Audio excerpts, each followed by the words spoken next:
Eto, mainit na balita.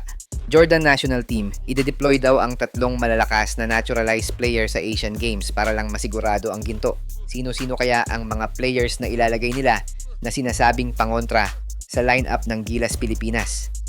Yan ang mga pag-uusapan natin ngayong araw. Pero bago yan, like and subscribe lang mga kabady para sa latest basketball news and highlights. Talagang nabulabog ang buong Asian basketball scene matapos lumabas ang balitang nais-isa lang ng Jordan National Team ang 3 matitinding naturalized players nila para sa Asian Games. Isipin nyo to mga idol, hindi lang isa, kundi 3 reinforcement ang plano nilang bitbitin dahil sa passport-only rule na pinapatupad sa Asian Games. Grabe ang diskarte na to ng Jordan dahil alam nating lahat na contenders na sila dati pa, pero sa move na to, parang gusto na nilang siguruhin ang gold medal at iwanan sa kangkungan ang ibang bansa.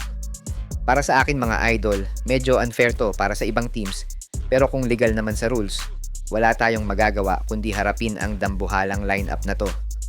Pag-usapan natin ang mga pangalan na posibleng pumasok sa roster nila. Simulan natin kay John Bohannon na may height na 6'11". Isang dambuhala to sa loob mga idol at siguradong mahihirapan ng sinumang team na kumuha ng rebound laban sa kanya. Isama mo pa dyan si TNT import Rondae Hollis Jefferson na kilala nating lahat bilang Kobe version ng Jordan dahil sa kanyang 6'6" frame at angas sa scoring. Meron pa silang Jalen Harris na kasalukuyang bumubuhat sa Jordan sa FIBA na isang 6'5" na isa ring scoring machine.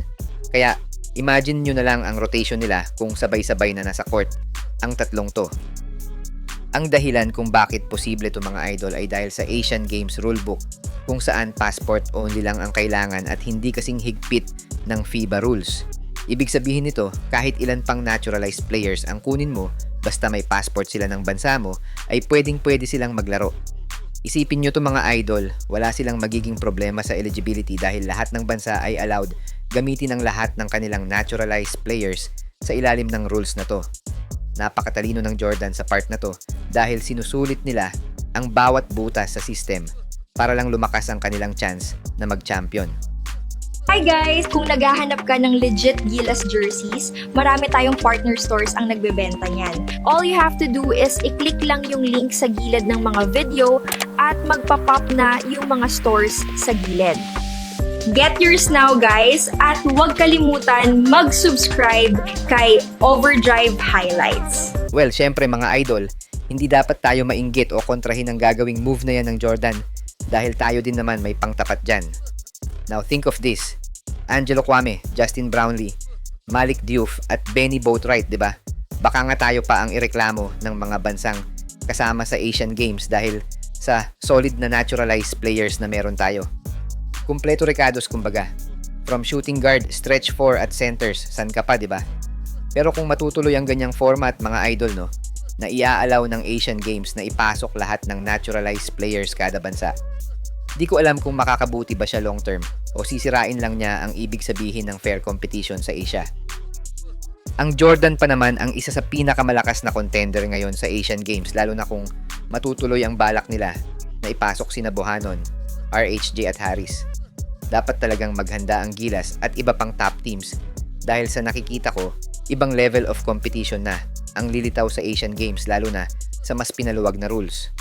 Well, abangan na lang natin kung ano ang magiging sagot ng ibang teams dito at kung may pantapat ba sila sa ganitong klaseng lineup. Ito na nga ang sinasabi ko na laro ng mga matitindi at walang kupas na bakbakan na masasaksihan natin sa Asian Games. Anong masasabi nyo dito mga idol? Dapat nga bang sikapin ng Gilas at SBP na makuha ang serbisyo ng 4 na naturalized players ng Gilas na sina Kwame, Boatwright, Justin Brownlee at Malik Diouf para sa Asian Games? O kung kakayanin pa, maisasama din si Jordan Clarkson sa lineup. Sa mga gusto pala manood ng laban ng Gilas sa FIBA World Cup qualifiers nang walang delay at free for life, magbibigay po kami ng free live streaming link.